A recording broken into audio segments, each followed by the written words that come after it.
ఇంట్లో దేవుని ఫోటోలు ఏ దిక్కులో ఉండాలి? అన్ని ధర్మాలలో కన్నా మన హిందూ ధర్మం చాలా పురాతనమైనది మరియు శ్రేష్టమైనది. భారతదేశంలో హిందూ ధర్మానికి చాలా ప్రాధాన్యత ఉంది. అయితే మన ఈ హిందూ ధర్మంలో అనేక మంది దేవతలను, దేవుళ్ళను పూజిస్తాము. ఇలా పూజించే క్రమంలో దేవుళ్ళ విగ్రహాలను మరియు దేవుళ్ళ పటాలను మన పూజా మందిరంలో పెట్టుకుంటాము. దేవుడి విగ్రహాలను మరియు పటాలను మన పూజా మందిరంలో దేవుడి విగ్రహాలను ఏ దిక్కున పెట్టాలి అనేది మనం ఈ వీడియోలో తెలుసుకుందాము. చాలా మంది ఇళ్లలో పూజలు చేస్తారు, కానీ వారికి ఏ దేవుణ్ణి ఏ దిక్కులో ఉంచాలి అనేది చాలా మందికి తెలియదు. దీనికి మన శాస్త్రాలలో ఒక్కో దేవుడిని ఒక్కో దిక్కుకి పెట్టుకోవాలి అని చెబుతున్నాయి. అయితే మన దేవుని గదిలో ఉంచే దేవుని పటాల పట్ల చాలా జాగ్రత్తగా ఉండాలి. దేవుని పటాలు ఏ దిక్కుకు పెడితే మంచి జరుగుతుంది అనేది మనం ఈ వీడియోలో తెలుసుకుందాము. పగిలిన దేవుని విగ్రహాలు పూజా మందిరంలో ఎట్టి పరిస్థితుల్లోనూ ఉండకూడదు. అలా ఉండటం వలన నెగిటివ్ ఎనర్జీ వ్యాపించే అవకాశాలు ఎక్కువగా ఉన్నాయి. దేవుని పటాలు చిరిగిపోయినవి గాని నలిగిపోయినవి గాని పూజా మందిరంలో ఉండకూడదు. నిలుచున్న లక్ష్మీదేవి ఫోటోలు పూజ మందిరంలో ఉండకూడదు. ఉగ్రరూపంలో ఉన్న శివుని విగ్రహాలు పూజా మందిరంలో ఉండకూడదు. నవగ్రహాల విగ్రహాలు, శనీశ్వరుని విగ్రహం మరియు మీ కులదేవు విగ్రహాలను మూలల్లో ఉంచరాదు. మూలలకు ఉంచడం మంచిది కాదు అని మన శాస్త్రాలు చెబుతున్నాయి. ఒక దేవుని విగ్రహాలు లేదా చిత్రపటాలు రెండు కాకుండా ఒక్కొక్కటి మాత్రమే పూజా మందిరంలో ఉంచుకోవాలి. శివలింగాన్ని పూజా మందిరంలో ఉంచరాదు. ఒకవేళ ఉంచిన ఆ శివలింగానికి ప్రతిరోజు అభిషేకం తప్పనిసరిగా చేయాలి. ఇంటిలో గాని పూజా మందిరంలో గాని కాళికాదేవి విగ్రహం ఉండకూడదు అని మన శాస్త్రాలు చెబుతున్నాయి. ఇప్పుడు మనం ఇంట్లో పూజ మందిరంలోని దేవుని ఫోటోలు ఏ దిక్కుకు ఉండాలో తెలుసుకుందాం. ముందుగా ఎవరైనా మా ఛానల్ని మొదటిసారిగా చూస్తున్నట్లయితే మా పురాణ రహస్యాలు ఛానల్ని సబ్స్క్రైబ్ చేయవలసిందిగా కోరుచున్నాము. సూర్య భగవానుని మనం తూర్పు వైపు తిరిగి నమస్కరిస్తాము. అదేవిధంగా మన పూజా మందిరంలో సూర్య భగవానుని ఫోటో తూర్పు వైపు ఉంచడం ఉత్తమం అని శాస్త్రాలు చెబుతున్నాయి.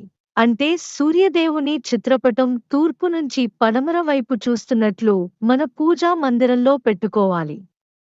శివుని స్థానం ఈశాన్యం గనుక శివుని చిత్రపటాన్ని ఈశాన్య దిక్కు వైపు ఉంచి పూజించడం మంచిది. లక్ష్మీదేవి విగ్రహాన్ని ఎట్టి పరిస్థితుల్లోనూ గుమ్మం వైపు చూసేలా ఉంచకూడదు.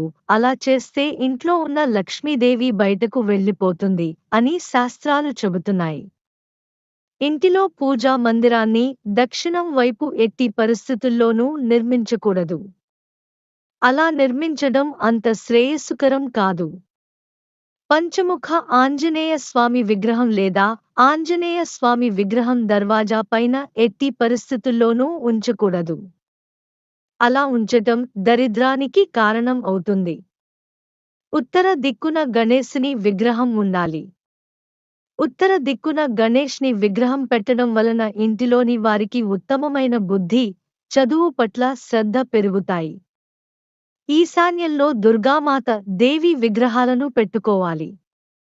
అలా పెట్టుకోవడం వల్ల బుద్ధుడు సానుకూలంగా మారి ఆ ఇంట్లోని వారికి అదృష్టం కలిసి వస్తుంది.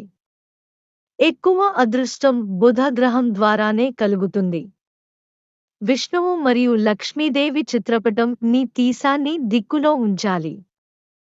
ఇలా ఉంచటం వలన బృహస్పతికి బలం పెరిగి ఆ ఇంటిలోని వారికి జ్ఞానంతో పాటు ఆర్థిక ఇబ్బందులను తొలగిస్తాడు అని శాస్త్రాలు చెబుతున్నాయి. సాయినాథుని విగ్రహం వాయువ్య దిశలో ఉంచుకోవాలి. ఇలా ఉంచుకోవడం వల్ల మానసిక ప్రశాంతత లభిస్తుంది. పూజా మందిరంలో హనుమంతుని చిత్రపటాన్ని ఆగ్నేయ దిశలో ఉంచుకోవడం వలన ఎటువంటి దుష్ట శక్తులు ఇంటిలోనికి ప్రవేశించే అవకాశాలు ఉండవు.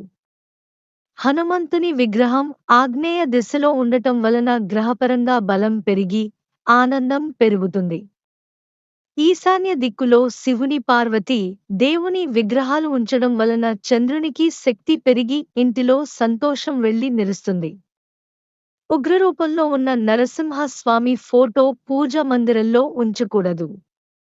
ప్రహ్లాదుడిని అనుగ్రహిస్తున్న నరసింహస్వామి ఫోటో మరియు లక్ష్మీ నరసింహస్వామి ఫోటో పూజా మందిరంలో పెట్టి పూజించవచ్చు. లక్ష్మీదేవి విగ్రహం లేదా చిత్రపటం ముందు ఒక వెండి గిన్నెలో బియ్యము మరియు గవ్వలు వేసి ఉంచటం వలన ఆ ఇంట్లో లక్ష్మీదేవి అనుగ్రహం కలిగి రుణ బాధల నుండి విముక్తి పొందుతారు అని మన శాస్త్రాలు చెబుతున్నాయి. మన పూజా మందిరంలోని దేవుని విగ్రహాలు వీలైనంత చిన్నవిగా ఉంచుకోవడం మంచిది. పెద్ద విగ్రహాలను పెట్టడం వలన ప్రతిరోజు మహా నైవేద్యము మరియు అభిషేకాలు తప్పనిసరిగా చేయవలసి ఉంటుంది. నటరాజు స్వామి విగ్రహాన్ని కేవలం నాట్యం నేర్పించే చోటే ఉంచుకోవాలి, పూజ మందిరంలో గాని ఇంటిలో గాని ఉంచరాదు. మన పూజా మందిరంలో వినాయకుని తొండం ఎడమవైపు తిరిగి ఉన్న విగ్రహాలను మాత్రమే ఉంచుకోవాలి. నరదిష్టి కోసం రాక్షసుల చిత్రపటాలను మన గుమ్మానికి కట్టకూడదు. అలా కడితే ఆ ఇంటి యజమాని యొక్క ఆరోగ్యం ఇస్తుంది. నరదిష్టికి నరదిష్టి యంత్రము లేదా వినాయకుని విగ్రహం గుమ్మానికి కట్టుకోవచ్చు. పూజ చేసిన తర్వాత నైవేద్యాన్ని దీపారాధన అయిన తర్వాత మాత్రమే స్వీకరించాలి. మనకు పూజా ప్రతిఫలం ఆ ప్రసాదం ద్వారానే లభిస్తుంది అని శాస్త్రాలు చెబుతున్నాయి. మనం నిత్యం పూజించే విగ్రహాలు ఏవైనా పొరపాటున విరిగిన లేదా పగిలిన వాటిని పక్కన పెట్టకుండా దగ్గరలో ఉన్న దేవాలయాల వద్ద విడిచిపెట్టాలి. ఇలాంటి మరిన్ని విషయాలు గురించి తెలుసుకోవాలి అని అనుకుంటే మా పురాణ రహస్యాలు ఛానల్ని సబ్స్క్రైబ్ చేయండి. అలాగే మీకు ఈ వీడియో నచ్చినట్లయితే లైక్ చేసి మీ స్నేహితులకు లేదా కుటుంబ సభ్యులకు ఈ వీడియోని షేర్ చేయవలసిందిగా మా అభ్యర్థన. ఓం నమః శివాయ.